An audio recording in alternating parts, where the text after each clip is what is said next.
Yep, I get to start another commentary out with a disclaimer. But this time, I actually get to plan it and not have some sort of awkward transition into the video I initially had set up. Yay! Yeah, it's another video from 2017 then covering in the year of 2019. Only this time, it's a collab countdown featuring someone I've previously covered. And that's why I waited on doing this. When I initially started this project, another commentary on that person was in production. Because I didn't want to make it seem like I was trying to target them or harass anyone, which would go against why I do these commentaries, I decided to wait until sometime after that commentary was released to finish this one. Despite that commentary being gone now, but details. Plus, I was busy working on other things too, such as my recent co-op with Ponder Sprocket and dealing with anxiety. Now, if you're wondering how a 2017 countdown would still be relevant, neither content creator has been a part of another collab since, at least not to my knowledge, and there are issues specifically about their collaborative efforts here that could be worked upon either by them or by anyone willing to listen. Also, I never get to talk about Kingdom Hearts on this channel, and you can't stop me!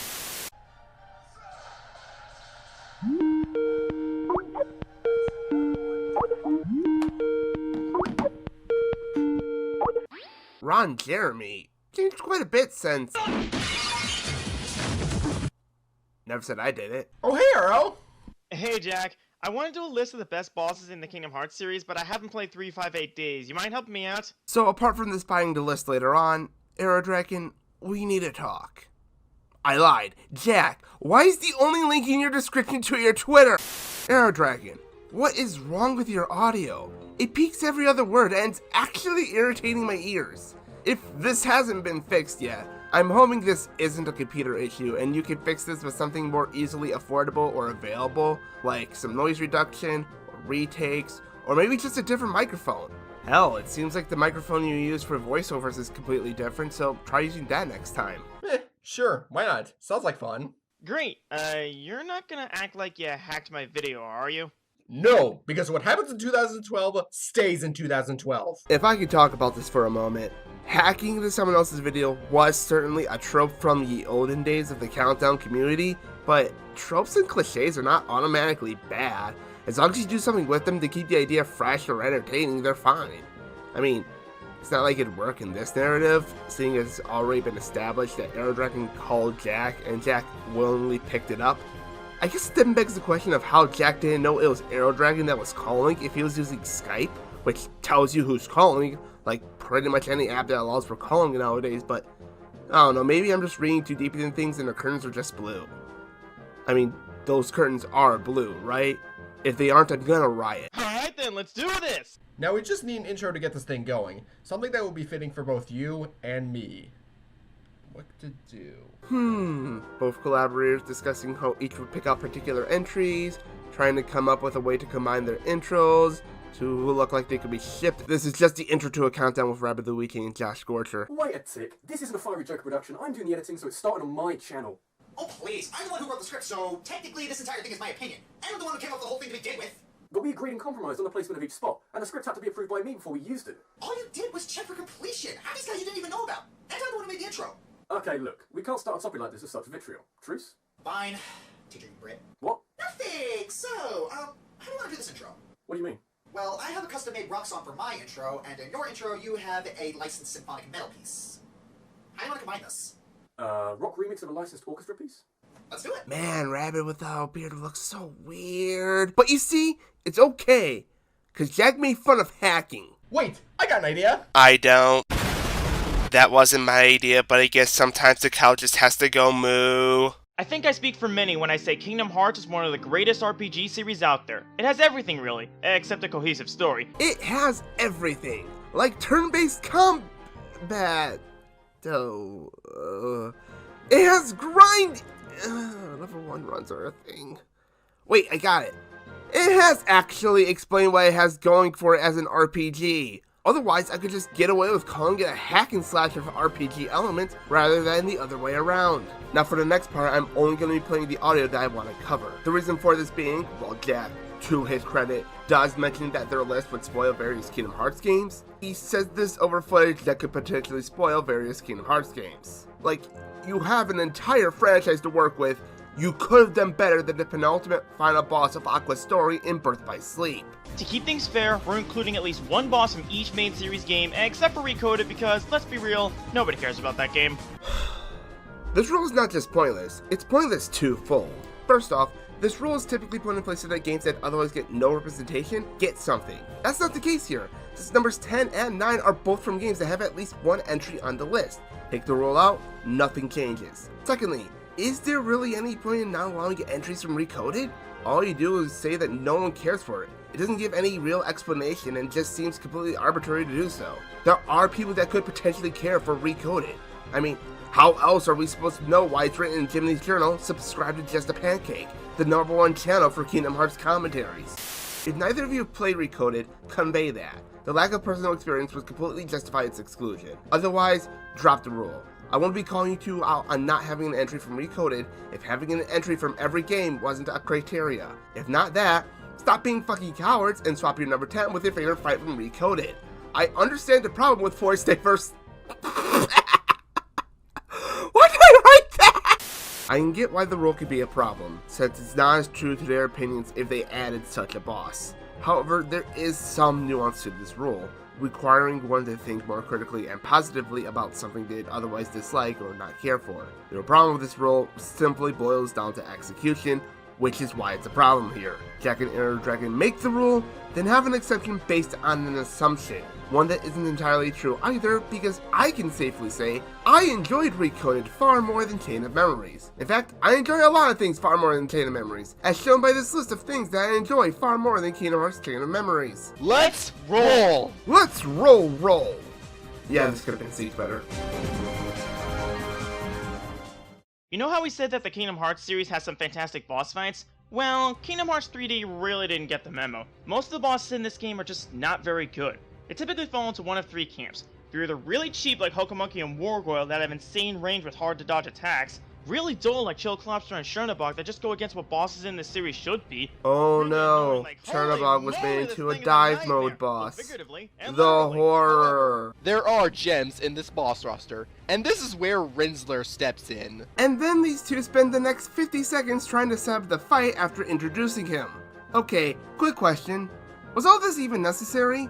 Sure, giving context to the fight itself could help, but did we really need a thesis statement of Dora met Tron at Space Paranoids, and then the grid happened, and here's everything in between, and then there's the Daft Punk? This could have been easily condensed into something much shorter so that you could get to talking about the fight itself much sooner, and without missing any of the key details of the story.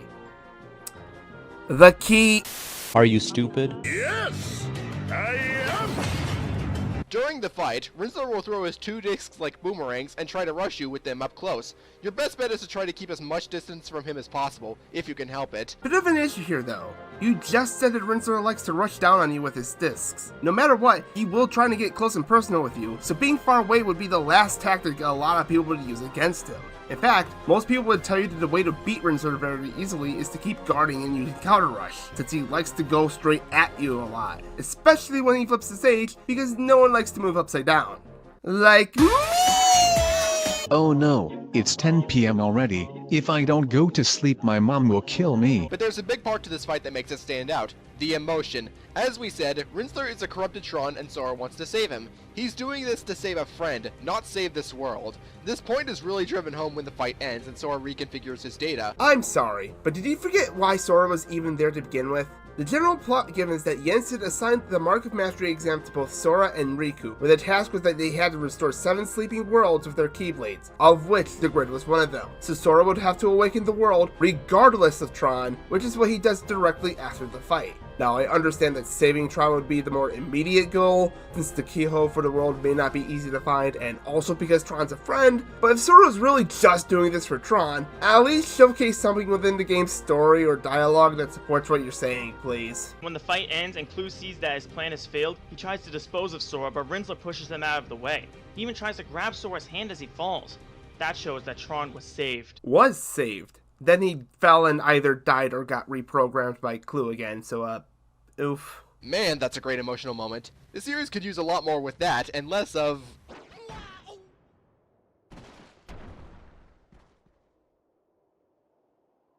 Goofy! that. friggin' cop-outs. You know, it may just be me, but I don't think it works to bring up Goofy's fake out death here. It adds nothing to the segment, and the clip itself just kinda drags. Could have done a little editing to shorten the clip, keep some semblance of a flow going on, or just not have it in there and cap the segment off by talking about the fight's emotional value. But no, we didn't need that. Let's just shit on Goofy taking a hit for his friend and king because it's the popular thing to do. I understand!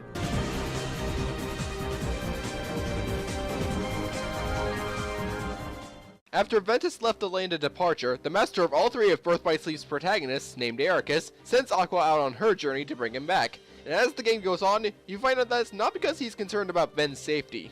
Ericus knew the sad truth that Ventus's heart was a necessary component to forge the true Keyblade. Whoops! Looks like somebody wasn't paying attention to the story at all. When did Ericus know in advance that Ven would be a main component for the true Keyblade? The most that was shown was that he was aware that Xehanort would attempt to rebuild it, not that he was going to use Ven to do so. He was just happy Ven was home, and it wasn't until Ven started asking about it that he tried to kill him. It would literally make no sense if he knew already. Otherwise, he would have disposed of Ven sooner. Hello my dearest friends. Stop using the darkness. I hate both of you. Also, similar to Rinsler, there's a great deal of emotion in this fight. Terra is fighting his hardest and risking losing himself to the darkness to save his friend, and Ericus wants to stop Terra and Ventus to save all worlds. Ultimately, Terra is forced to strike down his master, and Xehanort shows up to consume the land of departure with darkness and tells Terra to go to the Keyblade graveyard. This moment alone sets up the climax of the game so well because everyone has a reason for wanting to take down Xehanort. You mean it sets up Terra's climax? Yeah, Ben and Aqua have their own reasons, but those reasons are set up during their stories, not through Terra's. This was probably just some poor wording that neither of you caught, but at the very least, you could have clarified that with some text like you did literally a few seconds ago. Also, I get having the font be there for the transitions and the name of the entries, but it gets to be distracting. I'm just saying, you can afford to use more easily readable text for stuff like this. Wow, we talked about 2 emotional boss fights in a row. Are we gonna stop anytime soon? Spoilers, no. Every boss from here on in is either an emotional boss battle, a very late game boss, or both. In any case, this acknowledgement was maybe meant to foreshadow what's to come, but it comes across as lazy writing because it's just acknowledging how many of the fights were emotional so far. Air Dragon's delivery right after doesn't help. Not even close, just you wait. Why do you hurt me like this?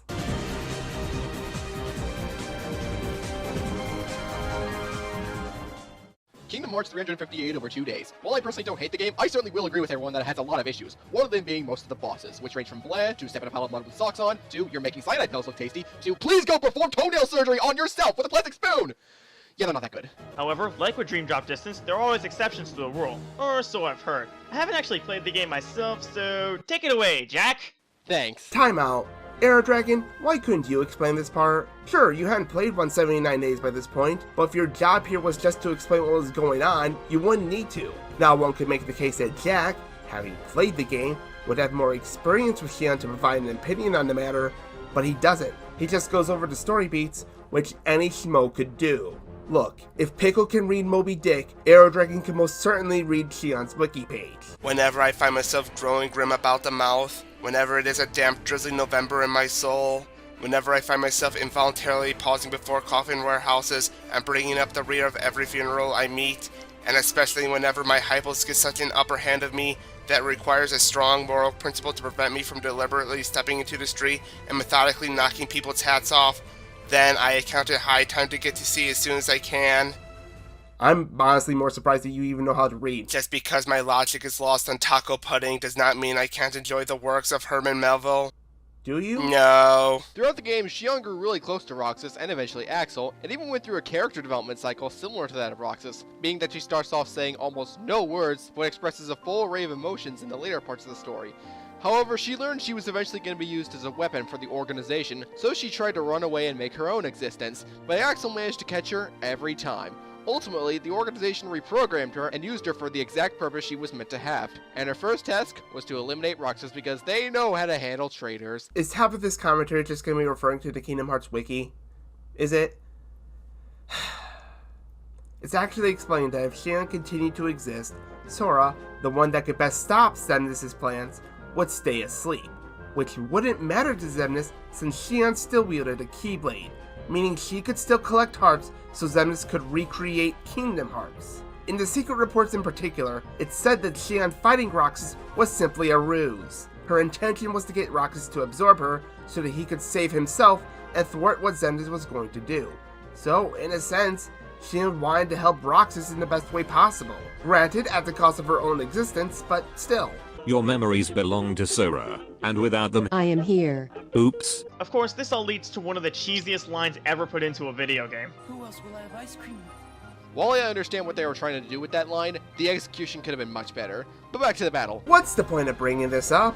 You were busy talking about the fight itself, then just decided, hey, let's bring up the ice cream line, with no regard to where it should go. Even better, it was Arrow Dragon who brought this up. Jeez, it's almost like he could have spoken more about what surrounded the boss, and thus make it feel like you two did converse about this, and not just the one line. It's pretty long for sure, but it's such an emotional ride all the way through since Roxas has to kill one of his best friends. To see Roxas and Shion become such good friends throughout the game and see the organization cause them to fight each other is absolutely tragic. This would have been a better place for the ice cream line. Where people like Roxas and Riku even forget who she is, and that's honestly pretty sad. I'm just hoping her dying wish will come true in Kingdom Hearts 3. Her dying wish was to make sure Xemnas didn't have Kingdom Hearts, which is what happened at the end of KH2. Sure, he came back, but her dying wish was kind of granted once. You know, when it comes out, eventually. I'll be fair, it wasn't out then, but it's out now and your joke aged poorly.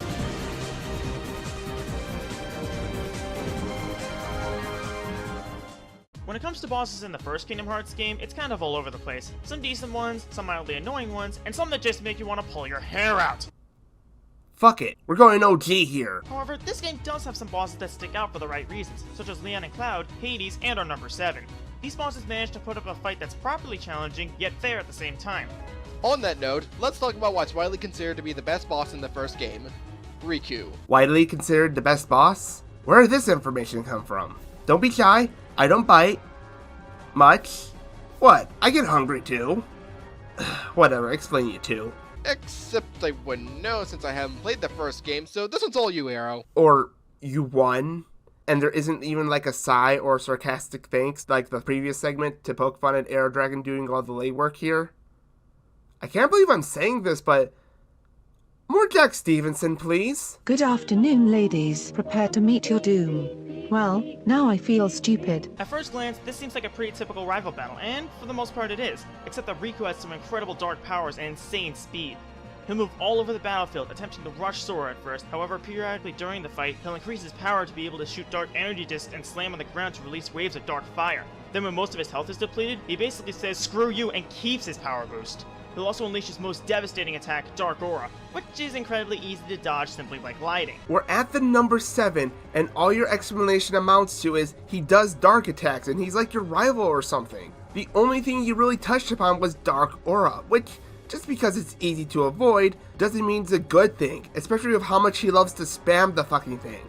It'll take forever to even get a hit in, and fucking up just makes you redo everything. It's like a less extreme Dust Flyer. You know, that guy. But it's okay, Riku's good, he shoots the dark stuff. Actually, that sounds gross, never mind. After enough hits, he goes down. In all seriousness, this fight is pretty simple compared to other bosses in the series. However, what makes it stand out is how much of a fight it is. No offensive magic works on him at all, so you have to rely solely on your keylay combos to succeed. But that simplicity works in the fight's favor, as every time you fail, it feels like your own fault instead of the game being cheap. Okay, mister, I haven't played the game at all. I'll totally trust you in what you have to say from now on. What's that? I can't hear you over the sound of me listening to Jack Stevenson!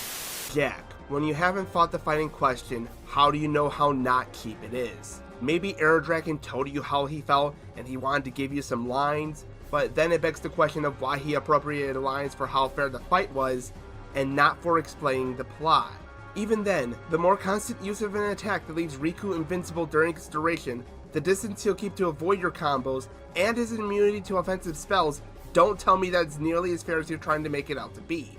Probably not as cheap as I'm making it out to be, but I wanted to go on record and say that my viewpoint may very well just be as flawed. However, to someone like me, who doesn't like the fight, you do nothing to try and get me to see why it's more fair than I'm led to believe. I also love what happens after the battle, where Riku uses what little strength he has to allow Kairi to escape. Altogether, this is a fight with a great amount of build-up and challenge and shows off the very best of the combat system in the first Kingdom Hearts game. Given how the combat of Kingdom Hearts 1 is a lot more sluggish than other games, and with the abuse of Dark Aura, I must ask, how? If anything, this really doesn't complement the combat in the least bit and further accentuates how this has not aged very well. If I may give an example that I think is better, fuck, I never get to talk about Maleficent. I believe Dragon Maleficent does a better job at showcasing the original's combat. For starters, you can choose 2 party members from the pool of Donald, Goofy, and the Beast. They can attack Maleficent themselves, redirect attention from you, heal you, or help in summoning. Speaking of which, summons can help immensely, whether it's something like Tinkerbell's auto recovery and second chance abilities, or Bambi spawning MP orbs to spam magic with. That's another thing, Maleficent is not immune to magic, so you can utilize spells like Fire Out or Stop to your advantage. Also, to contrast with Riku spamming a move that renders him invincible during its duration, the worst Dragon Maleficent gets is that sometimes she's out of range, and for a far shorter period of time. Now, you can like the Riku fight more, and that's fine, but the facts he presented don't actually argue why he's the best the first Kingdom Hearts game has to offer in terms of combat. The only things brought up were relying on Keyblade combos and how fair you claim it is, and by the guy who hadn't played the game no less. Why is that better than a boss or bosses where you can rely on more than one way of attacking and can be seen as just as fair in their difficulty? None of this is me telling you that you're wrong, but rather me asking why I should believe that you are right.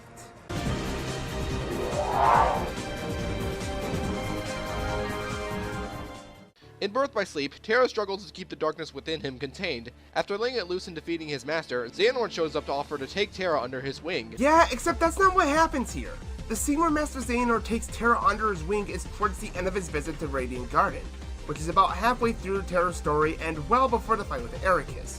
What actually happens after that fight is Master Xehanort telling Terra to give into the darkness and to meet him at the Keyblade graveyard. Something you acknowledged he did earlier in the countdown. Ultimately, Terra is forced to strike down his master, and Xehanort shows up to consume the land of departure with darkness and tells Terra to go to the Keyblade graveyard. This isn't even you not paying attention to the story. Now you're not even paying attention to your own video. Seriously, how? And you had both on you. Whether it was the story or your own stuff, just... I can't believe I get to actually use this constructively. Look at it! But his true intentions were to possess Terra to ditch his aging body. Ultimately, he does succeed and gives Terra a final boss fight that's... how do I put this? Australian Labradoodle. Well, let's just say it wasn't as good as the other final bosses, but we're not here to talk about that. Which is why he just did. Aqua meets up with him and fights him to get her friend back. Now this is a fight to remember. Don't get me wrong, Terra's fight with Xehanort wasn't bad, but this fight was clearly designed for someone like Aqua. Not too much changes in this fight from when you fought Xehanort as Terra. He'll utilize dark-based attacks, but also use some of Terra's techniques, and if you're not careful, he'll truck you in no time. He can also heal himself periodically, so don't ever let up. And you didn't explain why the fight was better designed for Aqua. See, now this is an example of where an explanation would definitely help. How was the fight better for Aqua and not for Terra? Now by default you wouldn't necessarily be wrong, but writing like this is just lazy and conveys nothing to a passerby. If you simply stated that you liked fighting Terra's Xehanort with Aqua more, that'd be fine on its own. We wouldn't get if one was better suited for the fight than the other, but we wouldn't need to. You liked Aqua's fight over Terra's, and that's perfectly valid. But while your opinion might be, your wording is not. Thank you, Master Xehanort. You seem like a very nice guy.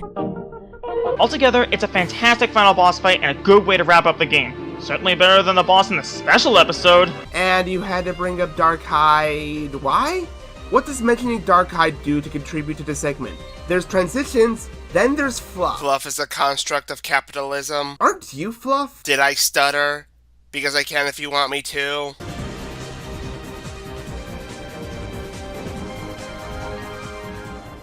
Now that we're done talking about Xehanort, let's talk about Xehanort. Not that Xehanort. Nope, not that one either. Ah, this is confusing. All you Xehanorts look alike. Yes, because the bald wrinkly man looks just like motherfucking Myonismon over here. I get the joke you were trying to go for, but it sucks. You pointlessly showed every Xehanort when you could have just shown one or two of them to make the joke flow better. Also, I'm not convinced Air Dragon sounds angry. Honestly, he just sounds slightly miffed. Finally, each of them had different hairstyles, outfits, and faces. What do you mean they look alike? Is this a racism joke? Do you have to start another hashtag on Twitter? Because I can, and I don't want to. Anyways, throughout Dream Drop Distance, Xehanort is watching your every move, stringing Sora and Riku along the path he wants them to follow. And if you see my favorite bosses countdown, you know exactly where this is going. And if you haven't, get fucked. The attention this one fight has is incredible. You've seen young Xehanort throughout the entire game and been itching to take him down, and this is your chance. But it's not like he doesn't know how to fight. Quite the opposite, actually. Well, I'd hope the penultimate final battle of a hack-and-slash RPG, who also happens to be a younger version of the main antagonist of the entire series thus far, knows how to fight. This sentence is dumb. Xehanort himself is a Keyblade master, and he puts all those skills to use here. He'll attack with Keyblade combos and Energy Whip. Since when did previous Keyblade wielders use whips? Are we counting fanfiction? Never mind.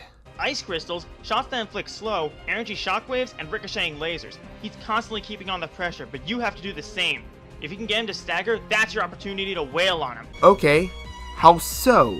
We're not exactly told how to stagger young Xehanort, and the only time the footage does is through a single spell. This doesn't exactly convey how effective such a strategy is, especially when the fight is infamous for not. But even if you drain his HP to 0, he's not done yet. He'll stop time and create a clock in the middle of the battlefield, which you have to do a reality shift immediately and then drain that HP bar down to 0 in order to beat him. Failure to do either of these will cause young Xehanort to actually rewind the fight and get a bit of his health back.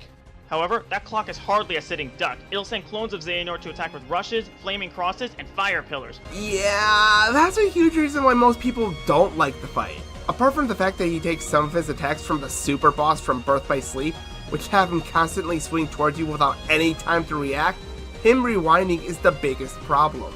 People typically don't like bosses who heal themselves, so why does the penultimate boss have a way of healing? And not just that, you have to refight a bit from the previous phase just so you can get to the clock again. And if you fail that again, well, you get the picture. Now, it's okay to like the fight, but the fact that it's so widely disliked only accentuates the big question here. Why is this a good thing? Why do you like it? We kinda get an answer in a second, but that refers to the whole fight and not just something that, to most people, would be extra work needed in order to obtain the same result as before. But when you do take down the clock, it's such a satisfying feeling. Actually, satisfying is a great way to describe this fight. You've waited the whole game to take him down, and he puts up one of the greatest fights in the series to show you he means business. The two factors that went into this being satisfying are good boss fight and build-up. The former, you honestly only described it as a difficult boss fight, so let's talk about the latter. We've seen him all throughout the game, yes, but by this point we know who he is. A younger version of Master Xehanort, who was close to being revived, and the fight itself does not change the outcome. It might as well be filler in all honesty. This further hurts the satisfaction one might have when, after the fight is done, Master Xehanort comes back completely, with the closest thing to a satisfying moment there being Lee saving Sora at the last second. But you know he'll come back, you know young Xehanort isn't dead, so all we have is this anticipation that wouldn't get proper resolution until Kingdom Hearts 3, which at the time this video came out, it wasn't released yet. I guess satisfaction can still come out of the fight, but with how difficult the fight can be, that's more a relief than anything. If you really wanted to get across the idea of this fight being satisfying better, you should have either elaborated more on the why in regards to how this was one of the best fights in the series, or why the context surrounding young Xehanort left you satisfied by the end. Also, we can't forget to mention the absolutely amazing music piece that accompanies this fight. It's so good! Arrow? Control yourself. I don't want my collaborator to have a fangasm. Fangasm? I thought Arrow Dragon was slightly miffed again. Though, credit where it's due, I was beginning to think collaboration was just a myth again. Thank you for that. Wait, what do you mean you only began talking about the music during the number 5? Oh my fucking... Hello, I'm the Cameo. I'm here because these two got TP started on the music of Kingdom Hearts, which is going to lead to a 30-minute rant on why Dismiss, the music backing the fight between Aqua and Terra, is the best in the series. So instead, we're just gonna skip this. And the next two segments. With them, it's mostly that anything TP could bring up, he kinda already has, and since one of them is a sole representative of Kingdom Hearts Chain of Memories, TP's least favorite game in the series, we're going to avoid that to avoid another 30 minutes of his ranting. Because we're gonna have to deal with 30 minutes of my ranting, because it's my least favorite game in the series! Oh my fucking... Hey guys, Post TP here, back again with another installment of things I found at the last fucking minute. So, Skip here if you want to avoid spoilers for Kingdom Hearts Chain of Memories. I mean, I did it for the other games, I might as well do it for this one too. Turns out, there was something I missed. And then when this form is defeated, it's still not over.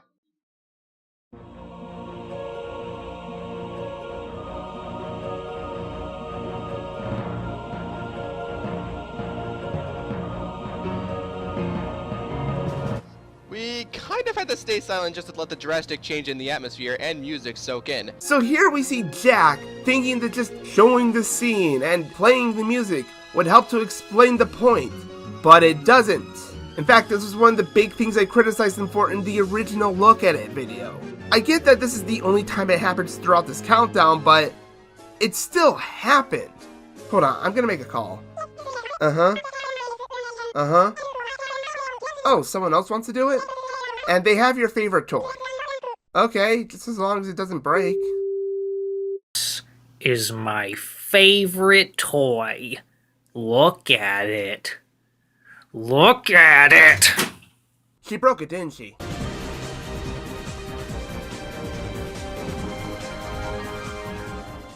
Wow, we've gotten this far and we haven't seen a single Kingdom Hearts 2 boss on here. How about that? Well, you know what they say about saving the best for last. Shame the same can't be said about the audio. Also, this isn't Birth by Sleep. Look, I already ranted for an hour. I just hope no one took it out during the editing phase, or else I'm gonna be slightly miffed. Ha ha ha ha ha. There is absolutely nothing you can do in this situation. What the fudge? Ouchie ouch. Between the constant downpour, the distorted background, and the incredibly dark music, it's clear that Xemnas wants you dead. But once Sora takes him down there, he retreats behind a door because reasons, and Sora and company chase him down. Oh, so you two could condense superfluous story elements into a single statement. Why couldn't you do this before? In hindsight, it actually makes those segments look worse because this shows that the potential was there, but it was completely squandered on you two reading up on a wiki incorrectly. This results in some really cool cinematics, including slicing skyscrapers into pieces and some sick acrobatics as Sora jumps towards Xemnas' pet dragon. Is this anime or what? And what? The silly-ass hairstyles of the original characters, similarities to JRPGs, or inclusion of Final Fantasy characters didn't clue you in before? Also, could you not sound like you're rushing your lines in? It feels like you're saying everything as fast as possible. I can't tell if it's an issue with the take you took or your editing, but I'll address both. You don't have to say everything in one long take. You could either simply record the bits separately or pause in between lines and cut out the empty bits. And if it's because of the editing, you can afford to keep a brief pause in. It shouldn't be that hard to do. Following that is a section where you have to take out its engines and try to avoid getting well done. After that, you drop it to the Nobody's Court and have to take it out, all while dealing with Xemnas' personal Nobody army. And once that's all said and done, you fight Armored Xemnas, and he's so confident he doesn't even move from his throne. What's interesting about this part is that Xemnas attacks with various attacks from other organization members. Kinda makes you wonder if there's a heart in there after all. So do I bring up Dream Drop Distance, or...? You say that, but he's using his deceased comrades' weapons for his own purposes, not really showing any concern for said weapons or comrades, and if anything, shows a lack of one. Regardless, he goes down and all's well. Nope, couldn't even say that with a straight face. It's okay, gay faces are valid as well. Xemnas' dragon Nobody takes off somehow after having its engines and core totaled, and Sora and Riku pursue him on some Nobody ship.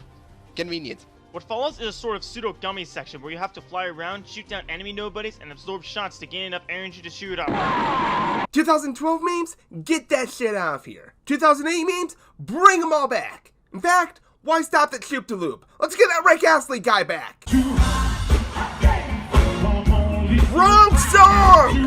After dealing enough damage, you finally zero in on the Blue Eyes Chrome Dragon and land on its head to confront Xemnas. This phase of the fight is very similar to a phase beforehand, with Xemnas using attacks from deceased organization members as well as his own. Nope, not in this phase. He uses his own lasers to aim at you, his barrier, his own giant sword, and some buildings. Never in this part of the fight does he reuse the organization members' weapons.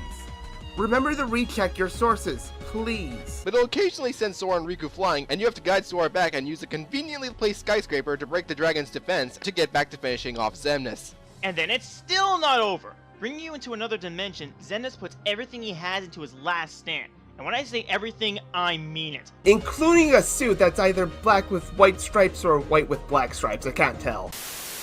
Seriously, this is one of the most beloved boss fights in the series and considered one of the greatest final boss fights ever for good reason. Which begs the question, What in the world can top this? Plot twist, it's Bowser.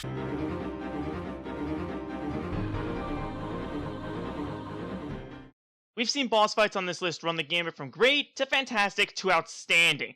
But to top this list, we need something different. That's just dry Bowser. A boss fight that does more than just provide a good fight with some nice touches or emotion. Bowser Jr. We need a boss fight that goes that extra mile to show the player how a character is feeling. Bowsette. And there's only one boss fight in the series that fits that description. Wart from Super Mario Bros. 2. That was my line. Darn you and your 60 frames per second. And his name is Ron Jeremy.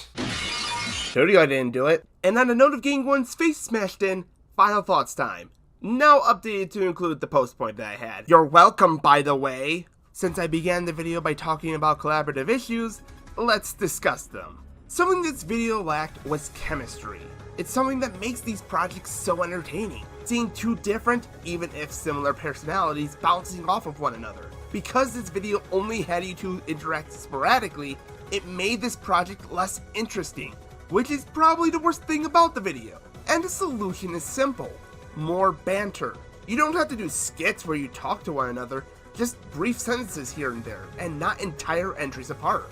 Even during the segments where only 50% of the duo fought the boss, the other could remark on how it looks, or why they be sold on it, and alleviate the core issue of these entries. As for the rest of your list, collab or not, it needed more tuning. Especially earlier on, you focused more on what the battle was or the build up to it, and not why you liked the fight. Heck, your number 10 spot spent more time on the plot than on the fight itself, let alone why you two liked it.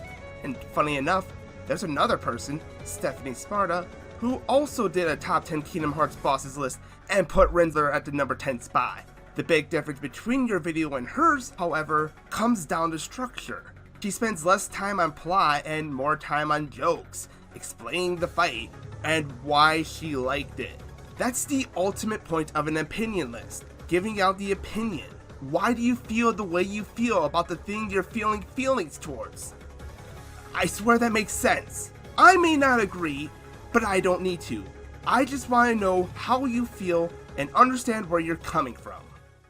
But I want to end this more positively. Jack, this part goes out to you in particular. Despite the issues I've listed, I still prefer this over the content I've covered in the original Look at It video. You didn't rely on other people for points or attempts at humor, the video quality has improved, and you've gotten better at show and tell. And between you and Arrow Dragon, I honestly preferred you.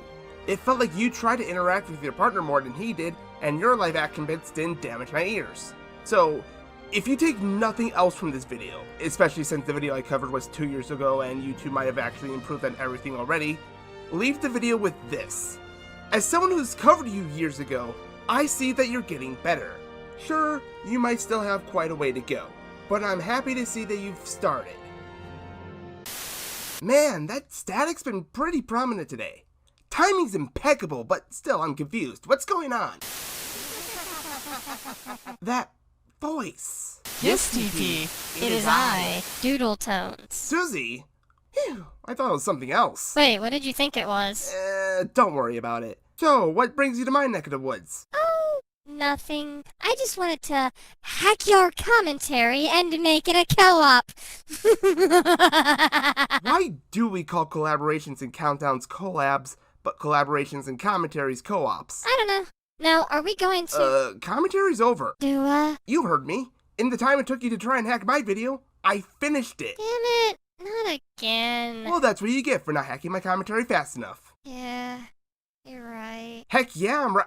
Wait. Susie, don't just depressingly slide off screen. But that's what it says in the script. How would you know? Because I hacked the script, too. How did you... Why? It's so garbage! I mean, it's actually the worst! How does anyone like it? Like, okay, your opinion's valid, it's fine. If you like it, you're not like a bad person. You're not a bad gamer or anything. I'm just really confused because, like, the card system is just awful. Why are there cards? Why do you use them? What's the point? Why can't I just hit things with my key? Like, what's the point of... It's just so gimmicky. Were they trying to go somewhere with this card game? Was the point of it to, like, just try and, like, make this whole thing collectible? Like, oh yeah, we'll rival Yu-Gi-Oh! Because we're Square Enix and we can just do that. You know, like, this is it. This is our card game. This is what we're doing with our life now. That's it. Yeah, no, and, you know, Riku won't be garbage in this game, because it's not like, you know, oh, yeah, no, I love it. I love the fact that every time Riku is controllable, it's a terrible experience. That's perfect. That's awesome. I love that. I don't love it. Fuck, Jesus. Oh, man, bad memories. God. Bad. Why didn't you have me co-op with you on this one, TP? Kingdom Hearts is my jam. I've played them all. All of them. Fuck.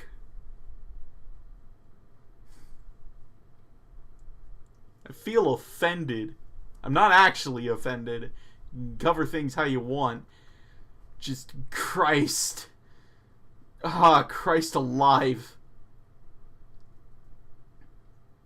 I really don't like Chain of Memories.